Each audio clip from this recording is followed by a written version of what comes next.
මම දැක්කා මම අර දෙහි සම්බන්ධව දාලා තිබුණ වීඩියෝ එකේ මේ ගොඩක් කට්ටිය කමෙන්ට් දාලා තියෙනවා එයාලගේ ගස් තියෙනවා මේ ඒ වගේ මේ ගෙඩි නැහැ කියලා.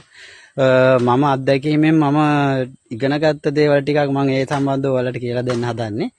ඉතින් මේ ඔයාලා අනිවාර්යෙන් දෙහි ගහක් තියෙනවා නම් ඒකට මේ හොඳට අවුව වැටෙන්න වදල නැතුව අවුව වැටෙන්න ගහට හොඳට මේ අවුව වැටෙන්න ඒ විදිහට මේ ඒතන පරිසරය හදන්න. එතකොට ඒ ගහ අනිවාර්යෙන් ගහකට ගෙඩි හැදෙන්න අවුව ඕන. ඉතින් ඒ අවුව අනිවාර්යෙන් අවුව ලබලා දෙන්න වටේ වදල තියෙනවනේ ඒ වයින් කරලා වදල අයින් කරන්න. ඊට පස්සේ ගහට හොඳට අවුව ලැබෙන්න සලස්වන්න. ඊට පස්සේ තව කරුණු ටිකක් තියෙනවා මම ඒ ටික කියලා දෙන්නම්. මේ ගහේ මුල තියෙනවනේ ඔයාලට පේනවා ඇති මම මේ ගහේ මේ මුල තිබුණු මේ අනවශ්‍ය අතු ඔක්කොම කපලා තියෙන්නේ. හරිද? ඊට පස්සේ මේ ආය අලුතෙන් අතු දාලා තියෙනවා. ඒවා ඔක්කොම අයින් කරන්න ඕන.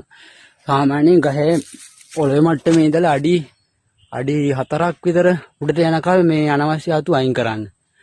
එතකොට පළදාව නැති ගස් වල පළදාව වෙනවා. මම ඒක අත්දැකීමෙන් කියන්නේ. මගේ එහෙම ගස් දෙක තුනක මේ මම එහෙම අතු අයින් කරාට පස්සේ හැදෙන්නේ නැතුව තිබුණා ගෙඩි. ඉතින් මම ඊට පස්සේ මේ යට අතු අඩි 3ක් 4ක් විතර වෙනකල් අතු ටික අයින් කරලා දැම්මා. ඊට පස්සේ මාස 3ක් 4ක් යද්දි මල් පිපෙන්න ගත්තා. මගේ පරණ ගස් වගේ තිබිලා. ඉතින් මේ ඔයාලත් ඒ දේ කරලා බලන්න. ඒක සමහර විට අනිවාර්යෙන් හරියන්න ඉඩ තියෙනවා. මට නම් හරි ගියා. මේ විදිහට මේ ගහේ මුල තියෙන අතු මේවා කපලා අයින් කරන්න.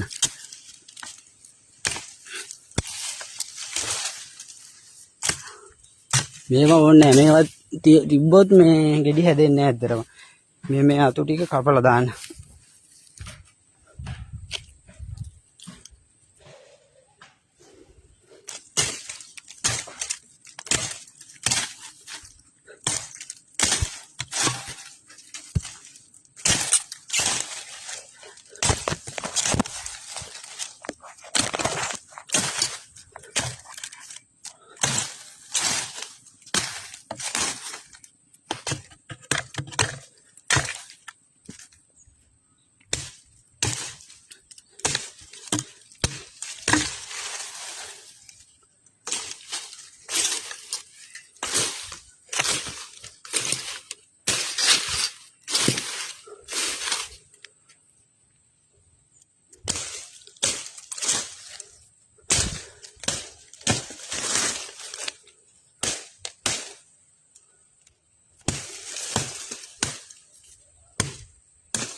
Men ඔන්න ඔය මං කැපේ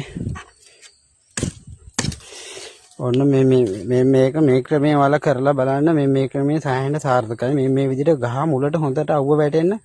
ගහ කෙලින් ගහක වුණත් කමක් නැහැ. මේ පඳුර වගේ තියෙනවා නම් අඩි 3ක් 4ක් විතර යනකල් ඔය බිම ඉඳලා තියෙන ඒ අතු ඔක්කොම කපලා අයින් කරන්න. උඩ අතු ටික විතරක් ඉතුරු කරන්න. එතකොට මේ ඇත්තටම සාර්ථක වෙයි. මේ මට නම් එහෙම හරි ගියා. ඔයාලා ඒ වැඩේ කරලා බලන්නකෝ.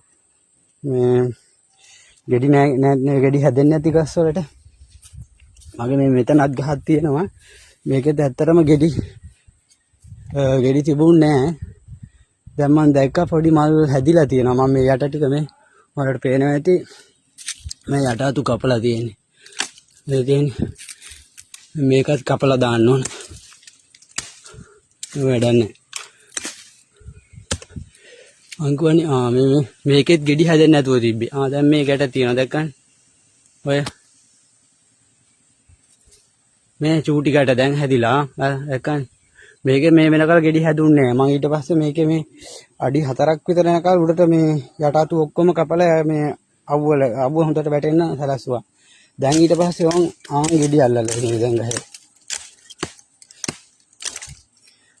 ඔයාලත් අනිවාර්යෙන් ගෙඩි හැදෙන්නේ නැති ගස් වලට මේ ක්‍රමේ කරන්න. සම්පූර්ණයෙන් මේ ගහේ අඩි 3ක් 4ක් විතර යනකල් මේ යට අතු ඔක්කොම කපලා දායින් කරන්න අනවශ්‍ය අතු. මේ ලපටි අතු එහෙම තියෙනව නේද? ඒවා කපලා අයින් කරන්න. මේ වගේ ලපටි අතු එන්න දෙන්න එපා. ඒක වැඩක් නැහැ.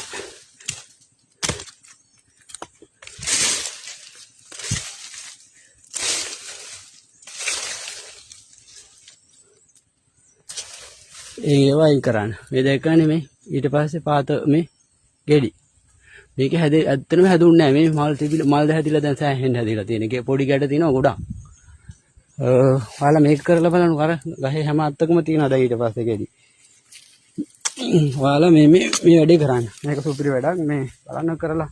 හරි ගියොත් මේ කියන්න මට මාස 2-3කින් ඈ. මට හරි ගියපු වැඩක් ඔය වලට කියලා දුන්නේ අර ගෙඩි නැහැ කියන ගස් වලට. ඔයාලා මේ ක්‍රමේ කරලා බලන්න. ඊට පස්සේ මුල් අද්දවනවා නම් අතු මුල් අද්දවනවා නම් මේ ක්‍රමේ මම ඔයාලට තව පැහැදිලිව කියලා දෙන්නම්. මම මේ තව අත්තක් මම අර මුල් ඇදලා මේ අදින්න බැඳලා පස් බැඳලා තියෙන අත්තක්. ඉතින් ඒකෙත් මේ ඇත්තටම ඒකේ අර හොඳටම මුල් ඇදලා තිනවා. මම ඔක හිතවන විදිය තව වීඩියෝ එකක් කරන්න ඉන්නේ. මම ඒ වීඩියෝ එකත් ඔයාලට දාන්න. හැමෝටම එහෙනම් ජය වේවා. බුදුසන්නයි ගිහිල්ලා එන්නම්.